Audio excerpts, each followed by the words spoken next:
శ్రీ గురుభ్యో నమః. సాధనా కార్యక్రమానికి స్వాగతం. నాటరాగంలో ఏకతాళంలో హరిహర వినుత అనే గీతం పాడుకుంటున్నాం. ఫస్ట్ స్పీడు స్వరము సాహిత్యము, సెకండ్ స్పీడు స్వరము సాహిత్యము కూడా పాడుకోవడం అయింది. ఈరోజు థర్డ్ స్పీడ్ పాడుకుందాం. నాటరాగం ఏకతాళం చలనాట రాగ జేనియం.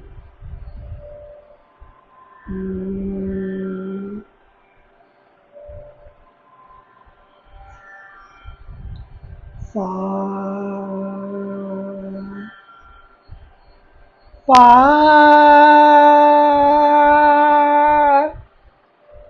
సా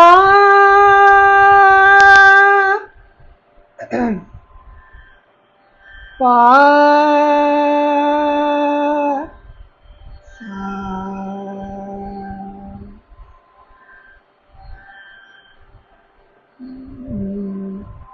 సరే గమ పదాని సా సాని ప మరే సా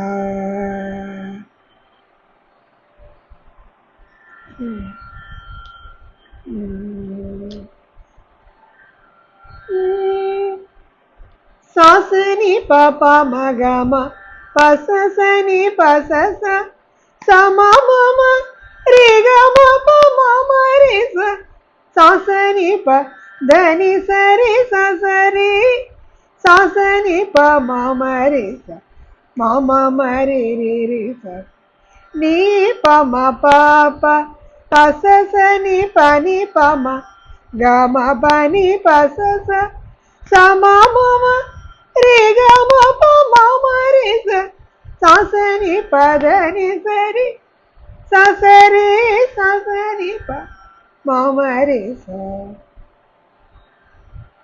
హరిహర వినోద అమర పూజితురే వామన రూపయేక దంత చతురోర్భుజయ లంబోదరూరే సకల సిద్ధి ఫల దాయతురే రే పాశాం కుశధర దిశ అనుధరురే వామన రూపయేక దంత చతురో పూజయ లంబోదరూరే. థర్డ్ స్పీడ్ సాసని ప ఫోర్ లెటర్స్ సాసని ప పమ గమ పససని పసస సమమమ శ్రీ గమ ప మమ రేస సాసని ప. అలా ఒక్కొక్క ఫోర్ లెటర్స్కి ఒక దెబ్బ చొప్పున ఏకతాళం. సింపులే కాబట్టి ఏకతాళంలో వేసుకుంటూ వెళ్ళిపోవచ్చు. బాగానే ఈజీగానే అయిపోతుంది. ఆ విధంగా థర్డ్ స్పీడ్ పాడుకోవడమే. ఈ రోజుతో గీతాలన్నీ ప్రాక్టీస్ చేసుకోవడం అయిపోయింది. నెక్స్ట్ ఐటమ్ అయిన స్వరజతులు స్వర పల్లవులులోకి వెళ్తున్నాం. ఫ్రెండ్స్, మనం ఇవన్నీ కంటిన్యూషన్ వీడియోస్. దీనికి ముందున్న వీడియోస్ కూడా ప్లీజ్ వాచ్ చేయండి. మనము ఈ ఛానల్లో సరళి స్వరాల నుంచి వరుసపెట్టి పాడుకుంటూ వస్తున్నాం.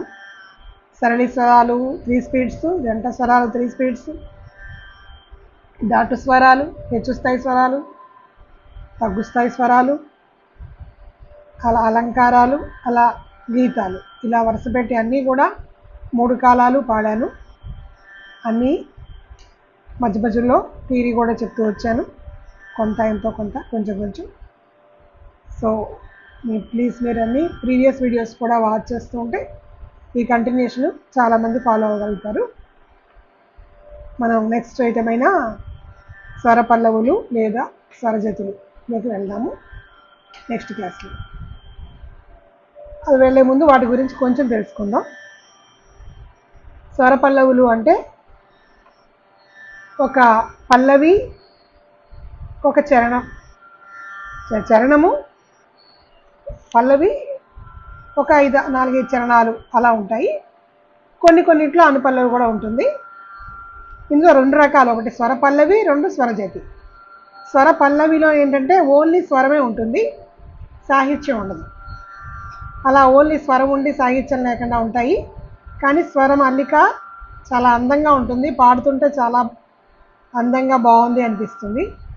ఆ రాగం కూడా బాగా తెలుస్తూ ఉంటుంది. అది పాడడం ఇందులో ఇప్పటిదాకా గీతాల్లో మనం ఫస్ట్ స్పీడు, గీతాల వరకు కూడా first speed, second speed, third speed అని పాడుకుంటూ వచ్చాము. ఇంకా స్వర పల్లవుల నుంచి ఏంటంటే కింద కాలం పై కాలం అని 2 పాడతారు. అంటే పాడడమే స్టార్టింగ్ సెకండ్ స్పీడ్తో పాడతారు, తర్వాత థర్డ్ స్పీడ్ కావాలంటే పాడుకుంటారు. మొత్తం మీద మధ్యమ కాలగతిలో పాడుకుంటారు అన్నమాట. అలా ఉంటుంది ఇది స్వర పల్లవులు. ఇవి పాడడం వల్ల నెక్స్ట్ వచ్చే వర్ణాలకి వీలుగా, అవి పాడడానికి వీలుగా, ఇవి నెక్స్ట్ స్టెప్కి వీలుగా ఉంటాయి అన్నమాట. ఈ స్వర పల్లవులు అనేది ఈ చరణాలు ఉంటాయి. ఈ విధంగా పాడుకోవడం అనేది స్వర పల్లవి. నెక్స్ట్ స్వరజతి. 2 ఒకటే, ఐ మీన్ 2 కలిసే ఉంటాయి. సాహిత్యం ఉంటే స్వరజతి అవుతుంది, సాహిత్యం లేకపోతే స్వర పల్లవి అవుతుంది. ఈ స్వరజతిలో ఏంటంటే సాహిత్యం ఉంటుంది, సాహిత్యంలో అక్కడక్కడ జతులు కూడా ఉంటుంటాయి కొన్ని చోట్ల, కొన్ని స్వరజతుల్లో.